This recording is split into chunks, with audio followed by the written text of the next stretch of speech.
Salut tout le monde, comment ça va chez vous? Il y a quelques années, j'écrivais un livre qui s'appelle Les témoins de l'essentiel. J'aurai l'occasion de vous en reparler. Et c'est un livre dans lequel on retrouve 20, 20 quelques entrevues que m'ont accordé certaines personnalités publiques de l'époque. C'était quand même en 2005 que ça a été écrit. Et on a livré ça donc dans un livre. Le premier qui figure dans cette liste-là, c'est Claude Ryan. Vous vous souvenez de Claude Ryan? J'ai eu l'occasion de le rencontrer à plusieurs occasions et il m'a accordé aussi de très bonnes entrevues que j'ai regroupées dans ce livre-là. Aujourd'hui, je veux vous partager la première partie de ce texte-là, qui est paru dans ce livre-là, donc Les témoins de l'essentiel.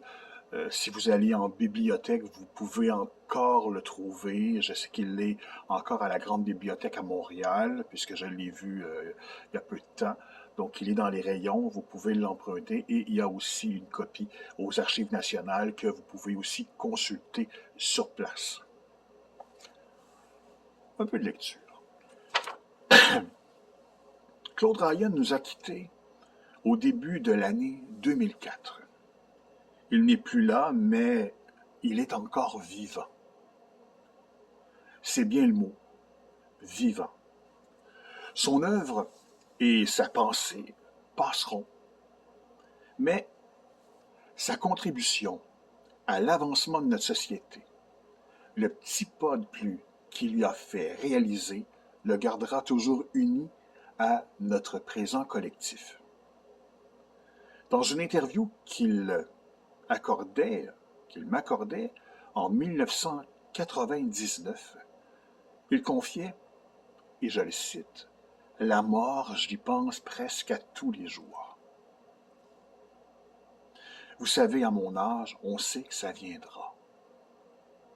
J'aimerais avoir la grâce de mourir comme j'ai vécu, sans tricherie. » Fin de la citation. Et ce qu'il a souhaité est arrivé. Là où son ange est allé le conduire, il voit maintenant tout le bon grain qu'il a semé. En revoyant sa vie, il doit assurément dire « c'est le doigt de Dieu » en pensant au livre de l'Exode. La mort. La mort, dit-il, j'y pense presque à tous les jours. Vous savez, à mon âge, on sait que ça viendra.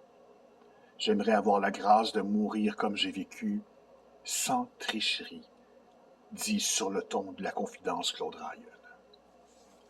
L'ex-secrétaire général de l'Action catholique de 1945 à 1962, l'ex-directeur du quotidien Le Devoir de 1964 à 1978 et l'ex-politicien de 1978 à 1994 continue malgré les années qui avance à grands pas à vivre sa vie le plus intensément possible, sans angoisse.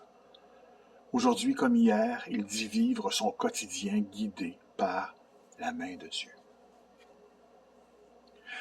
Cette fameuse main de Dieu lui a valu la risée de bien des humoristes.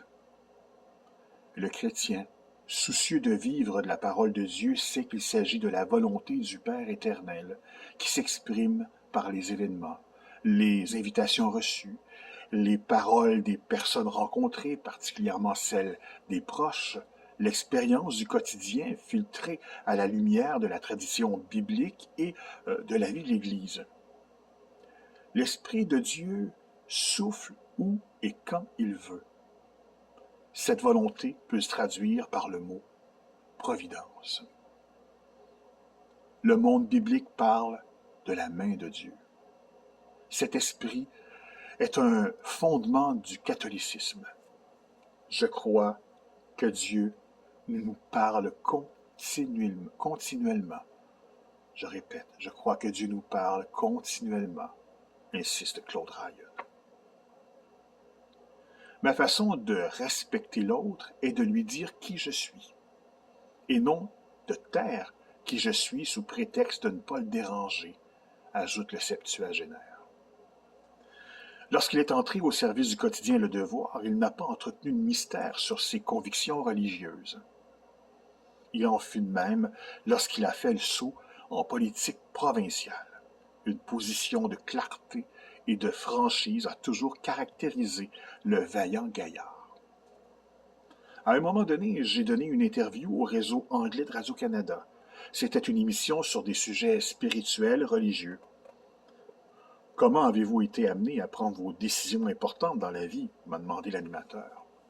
J'ai dit, cela va peut-être vous surprendre, j'ai jamais couru au-devant de rien. Je me suis jamais angoissé à savoir, est-ce que je vais trouver une femme avec qui je vais être heureux? Est-ce que je vais être capable de trouver une carrière qui va m'intéresser? Et j'ai ajouté, j'ai eu comme l'impression d'avoir été guidé par la main de Dieu. Il y a toujours eu une main invisible qui était à l'œuvre et qui préparait les choses pour moi sans que je sois obligé de préparer tout ça, raconte-t-il, sans regret. Le lendemain, les journaux d'un océan à l'autre publiaient « Ryan dit être guidé par la main de Dieu ».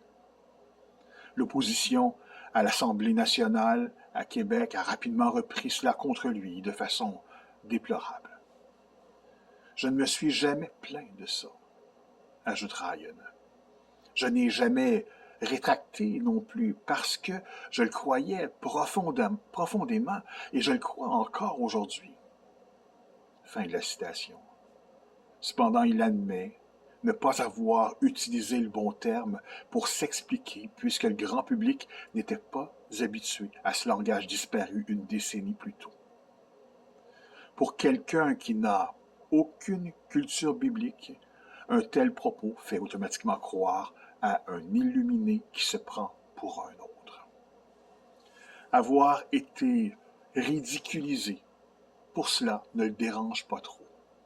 Il a eu à traverser des épreuves bien plus difficiles.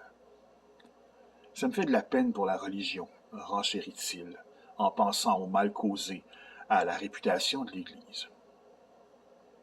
Être à l'écoute de la volonté de Dieu dans sa vie est vraiment un point fort de l'existence de Claude Ryan. À l'approche de la mort, il veut y rester attentif. Si on m'apprenait demain matin que j'ai une maladie grave, je ne pense pas que j'en ferais une catastrophe. Je demanderais à Dieu la grâce d'accepter ma souffrance, me confie-t-il. Je vous en reparlerai encore.